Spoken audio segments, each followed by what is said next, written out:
अगरचे पोएम का कैनवस बहुत शॉर्ट है बट इसका पर्सपेक्टिव बहुत लार्ज, बहुत वसी है।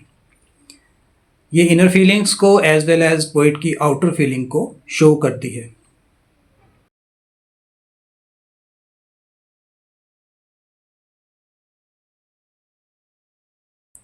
Welcome to my channel lesson. आज के लेसन में हम जिस पोएम को डिस्कस करेंगे वो अमेरिकन पोइट जॉन एशबरी की मेलोडिक ट्रेन्स है। Melodic trains is a symbolic title, it's a metaphor. Melody represents something rhythmical. Symphony, a beautifully orchestrated symphony. इसी तरह train shows the flow of thought. So it's symbolic for a rhythm of thoughts. Poet की जो feelings हैं वो represent कर रहा है with the help of analogy of a train. Let's start. A little girl with scarlet enameled fingernails asks me what time it is. Evidently, that's a toy wristwatch she's wearing for fun. Poem start होती है little girl जो है poet से या narrator से communicate जो कर रहा है हमसे, से वो पूछती है कि टाइम क्या है। उसने एक रिस्ट वॉच पहनी हुई है जो कि ओरिजिनल नहीं है, जो कि एक टॉय है, एक खिलौना है। अब ये शो करता है कि बच्चे जो हैं वो कितने ईगर होते हैं बड़ों से बात करने के लिए या उस तरह की बात करने के लिए जिस तरह बड़े बात करते हैं। तो at certain level we are all children, similarly all children are elders. बच्चे जो हैं वो अपने आप को बड़ा शो करने के लिए कुछ ऐसी बात करने की कोशिश करते हैं जिससे पता लगे कि वो बच्चे नहीं हैं, उनकी बात में कोई वज़न है। तो ट्रेन में ट्रैवल के दौरान एक बच्ची जो है जिसने नेल अपने रेड पेंट किए हुए हैं, नेल पॉलिश लगाई हुई है रेड कलर की। स्कारलेट मीन्स रेड और red is a playful colour, she is in a playful mood. तो वो उससे अपने टाई वॉच दिखाकर पोइट से टाइम पूछती है जस्ट फॉर फन। उसने वो फन के लिए पहनी हुई है घड़ी। And it is fun to wear other odd things like this briar pipe and tweed coat. तो at a similar level poet जो है वो कहता है कि उसने जो पाइप लिया हुआ है या उसने जो एक ट्वीड जो वुलन कोट पहना हुआ है वो भी एक फ़न के लिए है। तो ये शो करता है बड़ों में और बच्चों में इंटरेक्शन लेवल के लिए। बच्चे जो हैं बड़ों से इंटरेक्ट करने के लिए अपना लेवल बड़ों का जैसा बनाने की कोशिश करते हैं। सिमिलरली बाज़ बच्चे बड़े जो हैं वो अपना लेवल डाउन करते हैं या बच्चों के लेवल पर आने की कोशिश वो करते हैं। बेसिकली बच्चे की या बच्ची की वो अटेम्प्ट है कि वो बड़ा नज़र आना चाह रही है, तो इसलिए वो इस तरह की बात स्टार्ट करती है।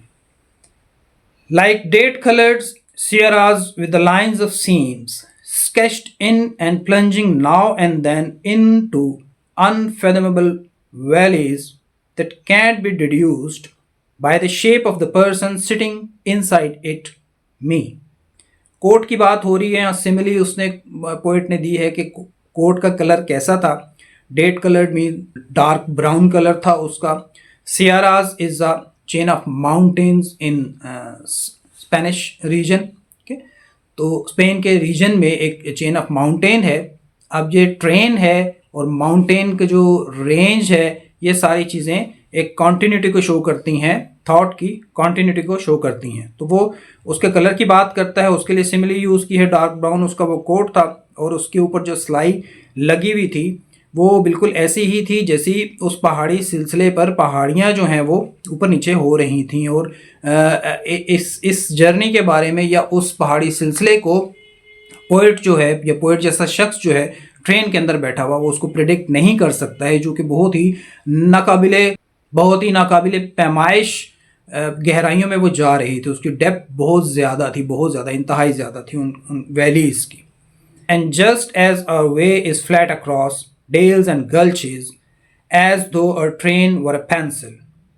और जिस तरह से जिस सफ़र पे वो जा रहे थे, चल रहे थे, वादियों के दरमियान से गुजरते हुए वो जो चैज़म्स थी, खलीज थी, जो खाइयाँ थी, उनको क्रॉस करते हुए वो जा रही थी, ट्रेन जा रही थी। तो यहाँ पे उसने एक मेटाफर यूज़ की है कि ट्रेन शायद एक पेंसिल थी।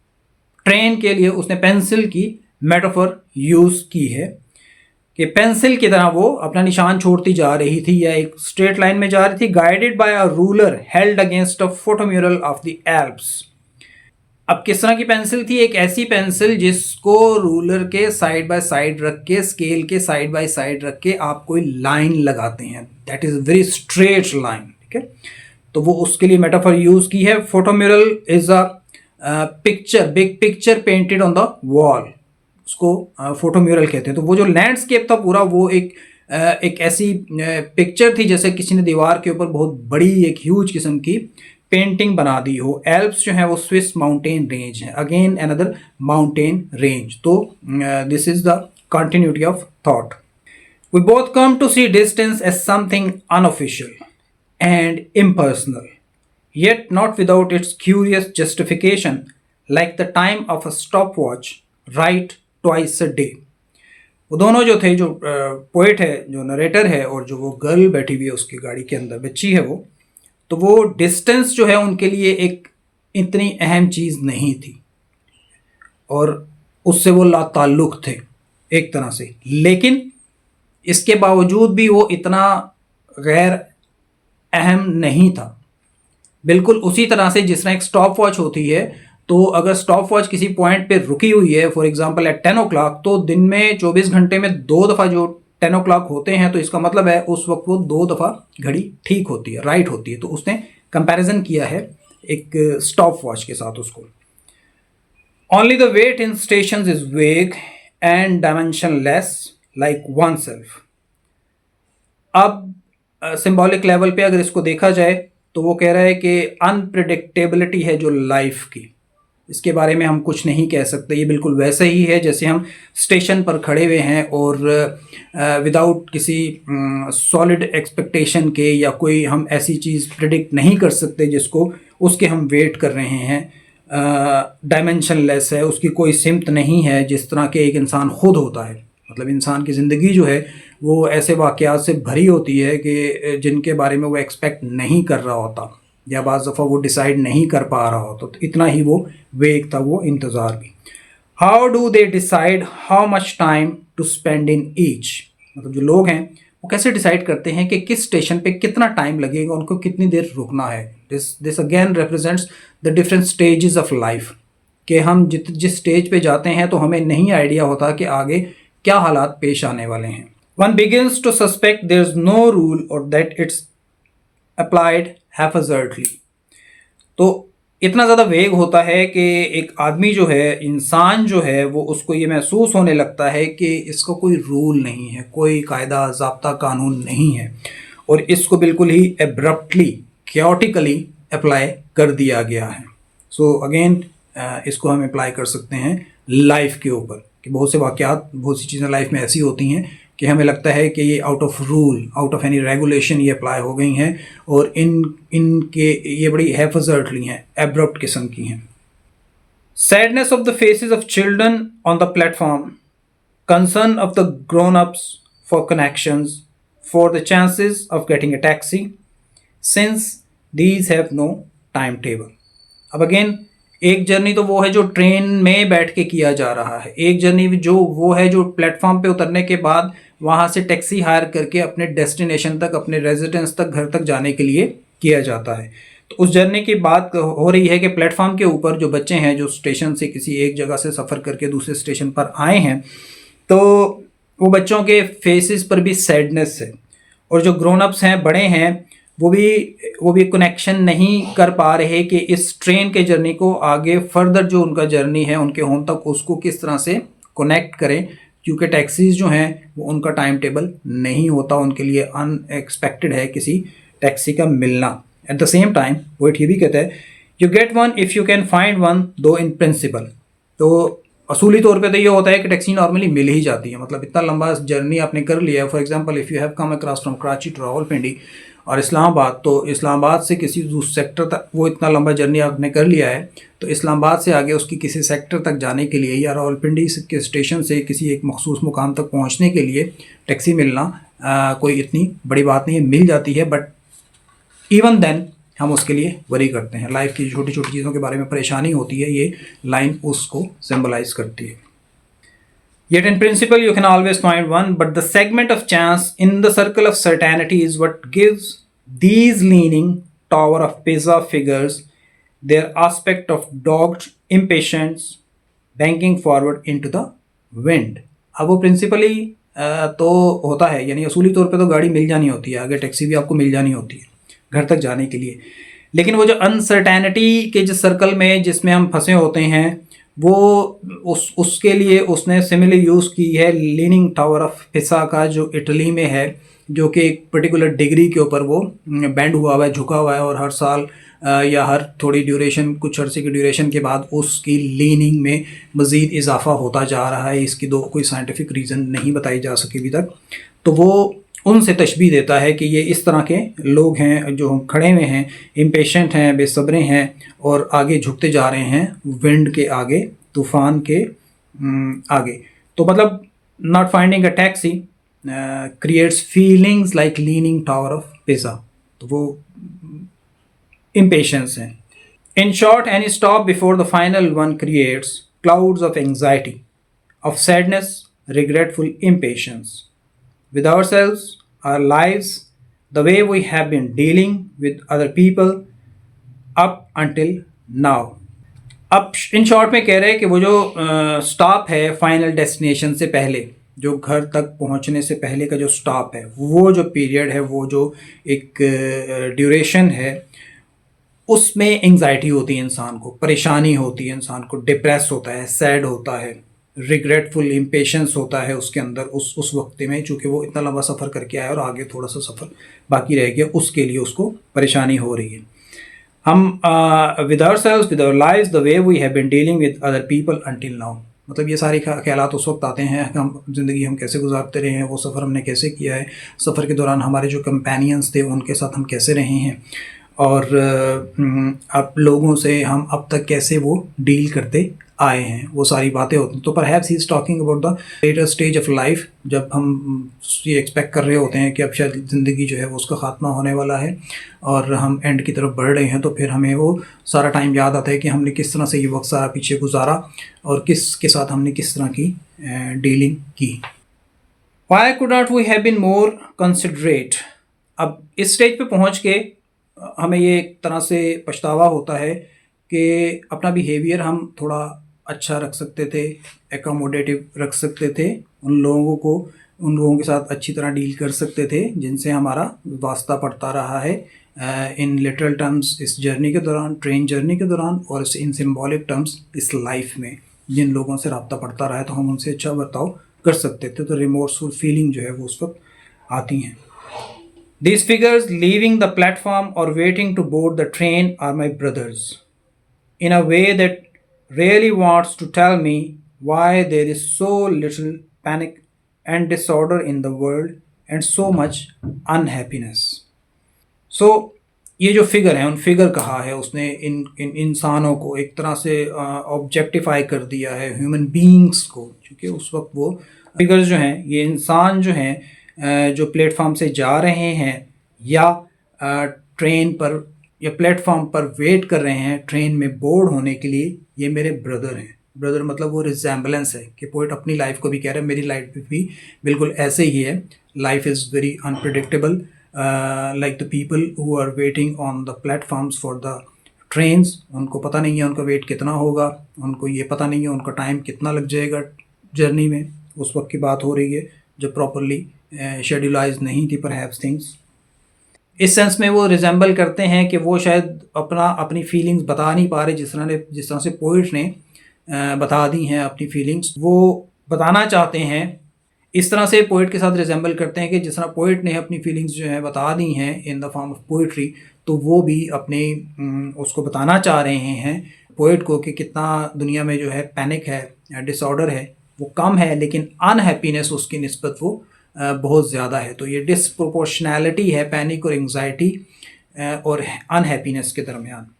वो कह रहे हैं कि पैनिक और डिसऑर्डर इतना नहीं है जितना अनहैप्पीनेस ज़्यादा है। If I were to get down now to stretch, take a few steps in the wearing and world very, clouds of stream like great white apples. Might I just throw proximity and aping of postures and attitudes communicate this concern of mine to them? सो ये जो wait करने कर कर के लोग उकता चुके हैं, तंग आ चुके हैं और वो मज़ीद खड़े होने से बेजार हैं, फेडअप हो चुके हैं, नहीं खड़े हो सकते। okay? तो cloud of streams like great white apples, तो एक और सिमिलर उसने यूज़ की है ग्रेट वाइट एप्पल्स की, मतलब ये क्लाउड ऑफ जो streams like great white apples है तो क्राउड ऑफ कंफ्यूज्ड पीपल है, लोग जो हैं वो कंफ्यूज्ड हैं, they are unable to decide. तो क्या मुझे इनके और अपने माबैन दरमियान जो प्रॉक्सिमिटी है, डिस्टेंस है, उसको ख़त्म कर देना चाहिए और या फिर मुझे मिमिक्री करनी चाहिए जिस तरह का वो बिहेव कर रहे थे, जिस तरह का वो एटीट्यूड शो करते हैं स्टेशन के ऊपर, ताकि मैं अपना कम्युनिकेट कर सकूं, अपना कंसर्न जो है, फ़िक्र जो है, उनके लिए तशवीश जो है उसको मैं कम्युनिकेट कर सकूं, उनसे कर सकूं। That their jagged attitude corresponds to mine, that the beefing strikes answering silver bells within my own chest, and that I know, as they do, how the last stop is the most anxious one of all, though it means getting home at last to the pleasures and dissatisfaction of home. So उनका जो uneven किस्म का attitude है वो बिल्कुल मेरे uneven किस्म के या एक कंफ्यूज्ड एटीट्यूड को कोरस्पॉन्ड करता है, उसको शो करता है, उसी के लेवल पर वो है। और उनके जो परेशानियां हैं उस दौरान, वो जैसे अल्फाज निकलते हैं उनके मुंह से, और ये सारी चीज़ें रिजेंबल करती हैं पोइट की अपनी फीलिंग्स के साथ, उसकी अपने दिल के अंदर, वो कहते हैं ना माई ओन चेस्ट, उसके अपने दिल के अंदर जो पैदा हो रहे हैं, तशवीश पैदा हो रही है, उससे ये इनकी बहुत ज़्यादा मुताबिकत है। और मैं जानता हूँ, पोइट आगे अगर मैं जानता हूँ वो ऐसा करते हैं तो जो उनका आखिरी स्टॉप है, जो लास्ट डेस्टिनेशन है, वो किस तरह वेग है, अभी तक वो मिस्ट है, is the mist anxious one of all. ठीक है, जितना भी अब तक वो सफ़र करके आ चुके हैं, लास्ट डेस्टिनेशन, एक स्टॉप अपने फाइनल स्टॉप से एक स्टॉप पहले वो कितना ज़्यादा उसके बारे में कंसर्न है, एंक्शियस हैं उसके बारे में, और एक तरह से उनको वेग भी है, उनको क्लैरिटी भी नहीं है उनके थॉट में। और अगरचा इसका मतलब ये है कि वो आखिरकार घर पहुंचने वाले हैं, एक लॉन्ग जर्नी के बाद वो अपने डेस्टिनेशन पर पहुंचने वाले हैं। To the players and dissatisfaction of home, अब अगेन प्लेयर्स की भी बात कर रहे हैं और डिससेटिस्फेक्शन की भी बात कर रहे हैं, तो एक रूटीन लाइफ की तरफ वापस आने लगे, जैसे घर में आके खुशी भी होती है और फिर वो जो प्रॉब्लम्स हैं डील करने पड़ते हैं डे टू डे लाइफ के, उनके बारे में भी पोएट बात कर रहा है कि एक तरह से वो क्वेश्चन भी है कि पूछ रहे हैं, जैसे why are people anxious when they are going to their homes, तो ये एक क्वेश्चन है उसका। It's as though a visible chorus called up the different stages of the journey, singing about them and being them. तो poet यहाँ पे एक तरह से माउथ पीस है उन लोगों का, उन पैसेंजर्स का जो ट्रेन का जर्नी करके आए हैं, प्लेटफॉर्म पे खड़े हैं या टैक्सी कैब्स का उनका वेट कर रहे हैं, कि एक विजिबल कोरस से, अगेन मेलोडी से उसने उसको रिलेट कर दिया है कि कोरस जो होता है, जो वो मिल के सिंगिंग करते हैं, मिल के गाते हैं, उनकी फीलिंग्स में रेजोनेंस है, एक तरह से वहाँ मांगी है उनकी, उस वक्त जितने भी पैसेंजर वहाँ पे खड़े हैं स्टेशन में या ट्रेन के अंदर बैठे हुए भी हैं। अब ये पहले शुरू में हमने देखा कि पोएट ने ट्रेन के अंदर की बात की, और अब ये ट्रेन के बाहर प्लेटफॉर्म की बात कर रहा है। तो basically it symbolises the inner as well as outer feelings of one self, या आपके माइंड में जो चल रहा है internal as well as external conflict की बात हो रही है, तो उसका जो क्लैश होता है, उससे जो कन्फ्यूजन क्रिएट होती है, तो ये पोएम उसके बारे में डिस्कस करती है। इसीलिए हम कहते हैं कि इसका कैनवस अगर तो छोटा है, but it's perspective is very vast. Now the people in the station are the child opposite me, why current fingernails but the windows seen through. So यहाँ पर पोएट जो है वो ना सिर्फ उन लोगों की बात कर रहा है जो ट्रेन के बाहर खड़े हुए हैं, प्लेटफॉर्म पे खड़े हुए हैं, लेकिन ट्रेन के अंदर भी मौजूद हैं, जो जैसे बच्ची है, जो चाइल्ड है, उसके अपोजिट बैठा है, जिसने शुरू में वो बच्ची ने जो क्वेश्चन किया था उसकी वो है, और जिसके नेल्स पर स्कारलेट पेंट हुआ है, प्लेफुल मूड में है और अपनी अपनी खिड़कियों से लोग बाहर देख रहे हैं जो मनाजिर गुजर रहे हैं उस जर्नी के दौरान. Reflecting imperfectly, ruthlessly splitting open the bluish vague landscape like a zipper. मतलब रिफ्लेक्ट कर रहे हैं परफेक्टली, उनके थॉट में कोई वो रब्त नहीं है, कनेक्शन नहीं है. पोइट भी अब ट्रेन के अंदर बैठा हुआ है और वो देख रहा है कि जिस तरह से गुजरते हैं ट्रेन तेज़ी से, तो वो जिप को जब बंद करते हैं तो उसकी जो जिपर की साउंड आती है, तो उस तरह से वो एक तरह से वो साउंड से रिलेटेड ऑनोमेटोपोइक वर्ड देने की कोशिश की है उसने, पोइट ने, कि वो उस साउंड से उस तरह की साउंड आती है जब ट्रेन तेज़ी से वो गुजरती है. उन लैंडस्केप जो है वेग हो जाते हैं चूँकि ट्रेन जो है तेज़ी से गुजरती है. सो आउटसाइड वर्ड रिवील हो रहा है, but that's still not very much clear. Each voice has its own descending scale to put one in one's place at every stage. One need never know where one is unless one give up listening, sleeping, approaching a small western town that is nothing but a windmill. जितनी भी voice है, जैसे zipper की voice आ रही है और जो passenger हैं जो आपस जो वहाँ पे बैठे हुए हैं ट्रेन के अंदर वो बैठे हुए हैं, तो वो हर स्टेज पे उनकी वॉइस का स्केल जो है वो डिफरेंट वो होता है और किसी को अंदाज़ा नहीं हो सकता कि वो कहाँ पर हैं जब तक कि वो सारी एक्टिविटीज़ छोड़ ना दें, वो सुनना छोड़ ना दें, वो सोना छोड़ ना दें. और फिर वो एक ये सारी जद्दोजहद उसके लिए हो रही है कि एक स्मॉल वेस्टर्न टाउन में एक जहाँ पर कुछ भी नहीं है, एक विंड मिल है, वहाँ तक पहुँचने के लिए. So at a higher level, at a symbolic level, हम इसको ये कह सकते हैं कि लाइफ का ख़ात्मा जो है वो डेथ पर होता है. तो डेथ जैसे जगह पर पहुँचने के लिए हम सारी ज़िंदगी जितनी स्ट्रगल करते हैं, अपने आप को ट्रायल्स में डालते हैं, उसका एंड जो है वो यही होना होता है. तो वो एक उस तरह से उस लेवल पे उसने बात की है कि सिर्फ एक इस ऐसी जगह पे पहुंचने के लिए इतना लंबा जर्नी इख्तियार किया था उन्होंने लोगों ने. Then the great fury of the end can drop as a solo. Voices tell about it, wreathing it somehow with an aura of good fortune and closer welcomes from the mayor and citizens tossing their hats into the air. Fury की बात हो रही है, एक passion है, रेग का, anger का, जो एंड पर हमें वो मिलता है. जो इंडिविजुअल वॉइसेस जो हैं वो उनकी बात हो रही है.